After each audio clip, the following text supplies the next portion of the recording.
আকবর হোসেন আইডিতে জানতে চেয়েছেন, আসসালামু আলাইকুম। ওয়ালাইকুম আসসালাম। হুজুর, নবজাতক সন্তান ভূমিষ্ঠ হওয়ার পর আজান কি নামাজের আজানের মতো হবে, নাকি হাইয়া আলাস সালাহ, হাইয়া আলাস সালাহ, হাইয়া আলাল ফালাহ, হাইয়া আলাল ফালাহ ব্যতীত হবে? অত্যন্ত গুরুত্বপূর্ণ বিষয়।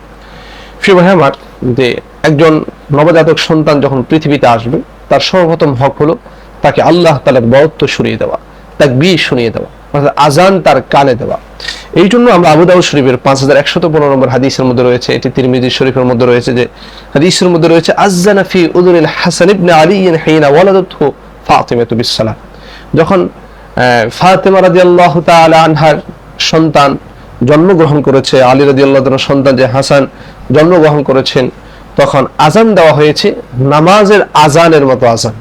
অর্থাৎ নামাজের যে আজান দেওয়া হয়, আল্লাহু আকবার, আল্লাহু আকবার, আল্লাহু আকবার, আল্লাহু, অর্থাৎ পরিপূর্ণ, যে হাইয়া আলাস সালাহ, হাইয়া আলাস সালাহ বলবে কিনা, হাইয়া আলাল ফালাহ, হাইয়া আলাল ফালাহ বলবে কিনা, যেহেতু বলা হচ্ছে ফাতিমাতু বিসসালাহ, অর্থাৎ সলাতের যে আজান, আযানা যে শুরুতে আযানটা আসছে, ওই আজানটা সলাতের আজানের মতো হবে। অতএব ওই যে সলাতের আজানের মতোই আজানটা দিবে, এতে কোনো সমস্যা নেই, এইভাবেই আজানটা দিতে হবে।